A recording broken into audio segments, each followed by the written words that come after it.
Republican Party of India RPI ಸಂಘಟನೆಯ ವತಿಯಿಂದ March 2ರಂದು ಅಂತಾರಾಷ್ಟ್ರೀಯ ಮಹಿಳಾ ದಿನಾಚರಣೆಯನ್ನು ಬೆಂಗಳೂರಿನ ಹೋಟೆಲ್ ಕಾನಿಷ್ಕಾದಲ್ಲಿ ಆಯೋಜನೆ ಮಾಡಲಾಗಿತ್ತು. ಈ ಕಾರ್ಯಕ್ರಮವನ್ನು doctor M Venkataswamy, BT Lalitha Nayak, M Sarojadevi, Nagaratna, Roopakala, Manjula Gopi, ಇನ್ನು ಹಲವಾರು ದಲಿತ ಮುಖಂಡರುಗಳು ದೀಪ ಬೆಳಗಿಸಿ ಡಾಕ್ಟರ್ ಬಾಬಾ ಸಾಹೇಬ್ ಅಂಬೇಡ್ಕರ್ ಹಾಗೂ ಸಾವಿತ್ರಿಬಾಯಿ ಫುಲೆ ರವರ ಭಾವಚಿತ್ರಗಳಿಗೆ ಪುಷ್ಪಾರ್ಚನೆ ಮಾಡುವ ಮೂಲಕ ಕಾರ್ಯಕ್ರಮವನ್ನು ಉದ್ಘಾಟಿಸಿದರು. ಪ್ರೋತ್ಸಾಹಿಸಲು ನಿರ್ಧರಿಸಿ ನಮ್ಮ ಸಂವಿಧಾನ ರಚನಾ ಸಭೆಯಲ್ಲಿ 1926ನೇ ದಿನಾಂಕದಂದು ನಾವಾಗಿ ನಾವೇ ಈ ಸಂವಿಧಾನವನ್ನು ಸ್ವೀಕರಿಸಿ ಶಾಸನವನ್ನಾಗಿ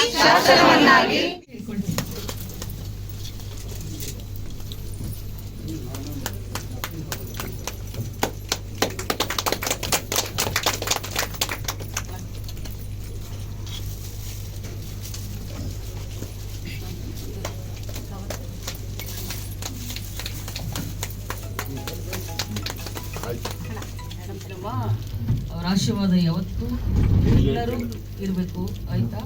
ನನ್ನ ತಾಯಿಯವರು ನನ್ನೆಲ್ಲ ಬೆಳೆಸಿರ್ತಕ್ಕಂಥ ತಂದೆ. Thank you. ಇದರಿಂದ ಇವತ್ತು ನಮ್ಮ ಡಾಕ್ಟರ್ ವೆಂಕಟಸ್ವಾಮಿಯವರು ಈ ಒಂದು ಅಂತಾರಾಷ್ಟ್ರೀಯ ಮಹಿಳಾ ದಿನಾಚರಣೆ ಕಾರ್ಯಕ್ರಮಕ್ಕೆ ನಮ್ಮನ್ನೆಲ್ಲ ಆಹ್ವಾನಿಸಿದ್ದಾರೆ.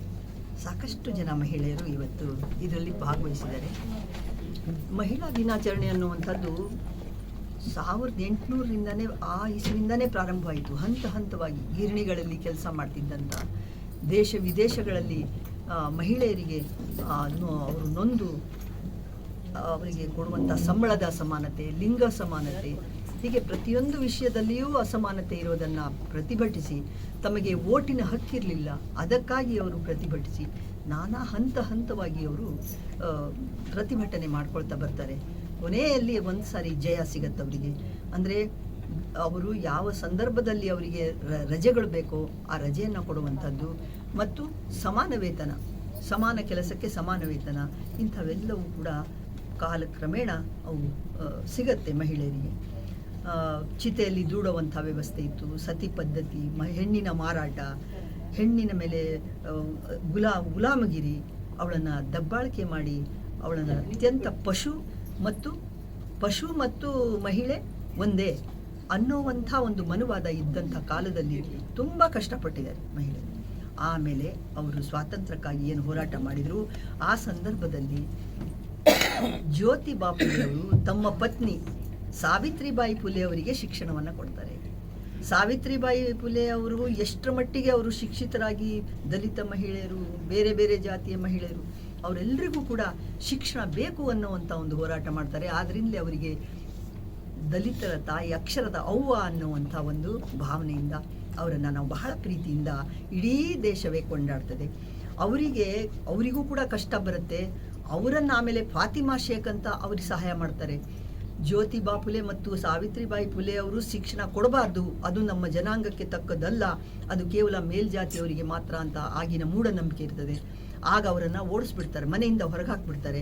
ಆ ಸಂದರ್ಭದಲ್ಲಿ ಮುಸ್ಲಿಂ ನಾವು ಅಷ್ಟು ಇದು ಮಾಡ್ತೀವಿ, ಆದರೆ ಆ ಮಹಿಳೆನೇ ಫಾತಿಮಾ ಶೇಖ್ ಮತ್ತು ಅವರ ಸೋದರ ಉಸ್ಮಾನ್ ಶೇಖ್ ಅಂತ ಇವರಿಬ್ಬರು ಅವರಿಗೆ ವರ್ಷಗಟ್ಟಲೆ ಅವರಿಗೆ ಜಾಗ ಕೊಡ್ತಾರೆ, ಅಲ್ಲಿ ಶಿಕ್ಷಣ ಪಡೆಯೋದಕ್ಕೆ ಅವಕಾಶ ಮಾಡಿಕೊಡ್ತಾರೆ. ಹೀಗೆ ಝಾನ್ಸಿ ಲಕ್ಷ್ಮೀಬಾಯಿ ದೇಶಕ್ಕಾಗಿ ಹೋರಾಡಿದ್ರು. ಅವರು ಒಂದು ಪಡೆ ಕಟ್ತಾರೆ, ಟ್ರೈಬಲ್ ಪಡೆ. ಆ ಟ್ರೈಬಲ್ ಪಡೆಯಲ್ಲಿ ಎಷ್ಟು ಜನ ಇದು ಮಾಡ್ತಾರೆ ಅಂದರೆ ಅದರಲ್ಲಿ ಕೆಲಸ ಮಾಡಿದವರು ಬಹಳ ಜನ ಇದ್ದಾರೆ. ಜಾನ್ ಲಾಂಗ್ ಅನ್ನೋರು ಲಕ್ಷ್ಮೀಬಾಯಿಗಾಗಿ ಪ್ರಾಣ ಕೊಡ್ತಾರೆ.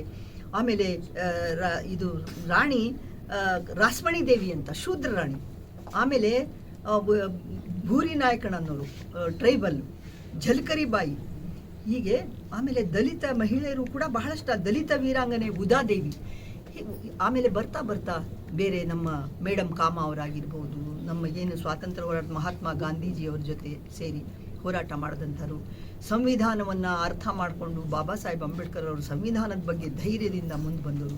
ಹೀಗೆ ಕಾಲಕ್ರಮೇಣ ಇವತ್ತು 21ನೇ ಶತಮಾನಕ್ಕೆ ನಾವು ಬಂದು ನಿಂತಿದ್ದೀವಿ. ಈಗ ನಮಗೆ ಎಲ್ಲ ರೀತಿಯ ಹಕ್ಕಿದೆ. ನಮಗೆ ಎಲ್ಲಿ ಬೇಕಾದ್ರೂ ನಾವು ವಾಸ ಮಾಡ್ಬೋದು, ಎಲ್ಲಿ ಬೇಕಾದ್ರೂ ನಾವು ಆಸ್ತಿ ಮಾಡ್ಬೋದು, ಎಲ್ಲಿ ಬೇಕಾದ್ರೂ ನಾವು ಬದುಕೋದಕ್ಕೆ ನಮಗೆ ಸಂಪೂರ್ಣ ಅವಕಾಶ ಇದೆ. ಮನುವಾದ ನಾಶ ಆಗಿ ಇವತ್ತು ನಾವು ನಮ್ಮದೇ ಆದಂಥ ಒಂದು ಬದುಕನ್ನು ಕಟ್ಕೊಂಡಿದ್ದೇವೆ. ಇದು ಬಹಳ ಸಂತೋಷದ ವಿಷಯ.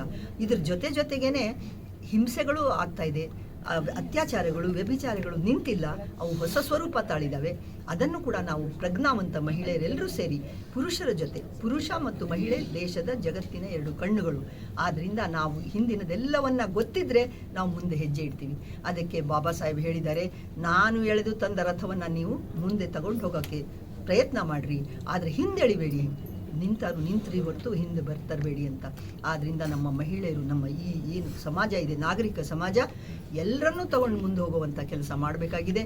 ಯಾರು ಸಂವಿಧಾನವನ್ನು ನಾಶ ಮಾಡ್ತೀವಿ ಅಂತಾರೋ ಅವರನ್ನು ನಾವು ಅಲ್ಲಿ ತಡಿಬೇಕಾಗಿದೆ ಮತ್ತು ಎಲ್ಲರ ಕ್ಷೇಮಕ್ಕೋಸ್ಕರ ನಾವು ದುಡಿಬೇಕು ಅನ್ನೋದನ್ನೇ ಇವತ್ತು ಈ ಮಹಿಳಾ ಆಚರಣೆ ಏನಿದೆ, ಈ ಆಚರಣೆಯಲ್ಲಿ ನಾವು ಪೂರ್ವಿಕರನ್ನು ನೆನ್ಕೊಳ್ತೀವಿ, ಚರಿತ್ರೆಯ ಮಹಿಳೆಯರನ್ನು ನೆನಿತೀವಿ, ನಮಗೆ ಯಾರ್ಯಾರು ಕಾಪಾಡಿದ್ರು ಅವ್ರನ್ನ ನೆನಿತೀವಿ, ನಮ್ಮನ್ನು ಯಾರ್ಯಾರು ಹಿಂಸೆ ಕೊಟ್ಟರು ಅವರನ್ನು ಕೂಡ ನೆನೆಸಿ ನಾವು ಆ ರೀತಿ ಆಗಲಾರದ ರೀತಿಯಲ್ಲಿ ನಾವು ಮುಂದೆ ಹೋಗಬೇಕು ಅನ್ನುವಂಥ ಒಂದು ಸಂಕಲ್ಪವನ್ನು ಇವತ್ತಿನ ದಿವಸ ಈ ಮಹಿಳಾ ದಿನಾಚರಣೆ ಸಂದರ್ಭದಲ್ಲಿ ಮಾಡ್ತೀವಿ. ನಮಸ್ಕಾರ. BT ಲಲಿತಾ ನಾಯ್ಕ. ಅಂತಾರಾಷ್ಟ್ರೀಯ ಮಹಿಳಾ ದಿನ ಮಾರ್ಚ್ 8. ಇಡೀ ಜಗತ್ತು ಈ ದಿನಾಚರಣೆಯನ್ನು ಆಚರಣೆ ಮಾಡ್ತಾ ಇದೆ. ಭಾರತ ದೇಶದ ಎಲ್ಲ ರಾಜ್ಯಗಳು, ಜಗತ್ತಿನ ಎಲ್ಲ ದೇಶಗಳು ಈ ಮಹಿಳಾ ದಿನಾಚರಣೆಯನ್ನು ಆಚರಣೆ ಮಾಡ್ತಾ ಇದ್ದೀವಿ. ಸಮತಾ ಸೈನಿಕ ದಳ, ರಿಪಬ್ಲಿಕನ್ ಪಾರ್ಟಿ ಮತ್ತು ಬೇರೆ ಬೇರೆ ಎಲ್ಲ ಪ್ರಗತಿಪರ ಸಂಘಟನೆಗಳು ಪ್ರತಿ ವರ್ಷ ಆಚರಣೆ ಮಾಡೋದ್ರ ಮೂಲಕ ಮಹಿಳೆಯರ ಸಮಾನತೆ ಮತ್ತು ಸಬಲೀಕರಣ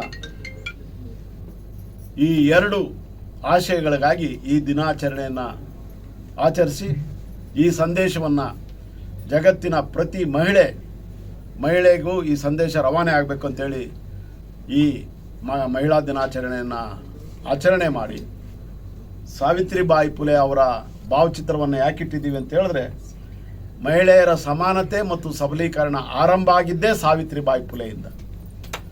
ಹಾಗಾಗಿ ಅವರ ಭಾವಚಿತ್ರ ಇಟ್ಟು ಇವತ್ತು ನಾವು ಈ ಮಹಿಳಾ ದಿನಾಚರಣೆ ಮಾಡ್ತಾ ಇದ್ದೀವಿ.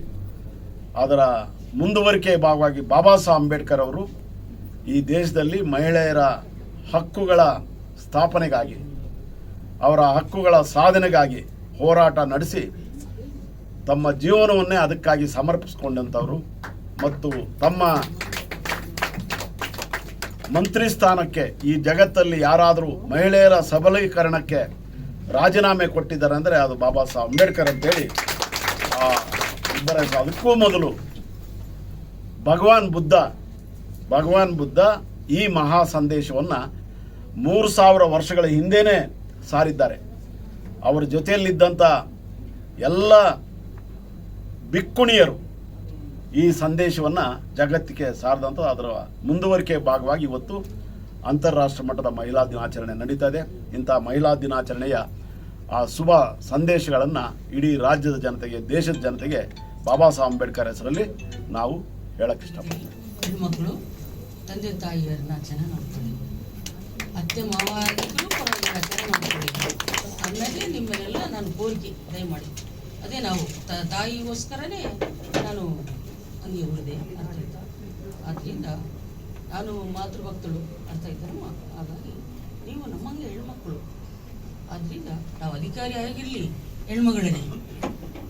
ಹಾಗೆ ನೀವೆಲ್ಲರೂ ಇವತ್ತಿನಿಂದ ಬದಲಾವಣೆ ಆಗ್ಬಿಡಿ. ಕೈ ಮುಗಿತೇನೆ ಎಲ್ಲರಿಗೂ. ವಯಸ್ಸಾದ ತಂದೆ ತಾಯಿಗಳನ್ನ, ಅತ್ತೆ ಮಾವಾರು ಕೂಡ ಅವ್ರನ್ನ ಯಾರು ನೋಡ್ಕೊತಾರೆ? ಆದ್ದರಿಂದ ಅವರಿಗೆ ಒತ್ತಿ ಸರಿ ಒಂದಿಷ್ಟು ಊಟ ಕೊಟ್ಬಿಟ್ರೆ ಅದಕ್ಕಿಂತ ಭಾಗ್ಯ ಬೇರೆ ಯಾವುದು. ಇಷ್ಟೇ ನಾನು ಹೇಳಿ ಮುಗಿಸ್ತೀನಿ. ದಯಮಾಡಿ ಕ್ಷಮೆ ಇರಲಿ. ಥ್ಯಾಂಕ್ ಯು ಮಾ. ಬಾಬಾ ಸಾಹೇಬ್ ಅಂಬೇಡ್ಕರ್ಗೆ, ಡಾಕ್ಟರ್ ಬಾಬಾ ಸಾಹೇಬ್ ಅಂಬೇಡ್ಕರ್ಗೆ, ರಿಪಬ್ಲಿಕನ್ ಪಾರ್ಟಿ ಆಫ್ ಇಂಡಿಯಾಗೆ, ರಿಪಬ್ಲಿಕನ್ ಪಾರ್ಟಿ ಆಫ್ ಇಂಡಿಯಾಗೆ ಜೈ ಭೀಮ್, ಜೈ ಭೀಮ್, ಜೈ ಭೀಮ್, ಜೈ ಭೀಮ್, ಜೈ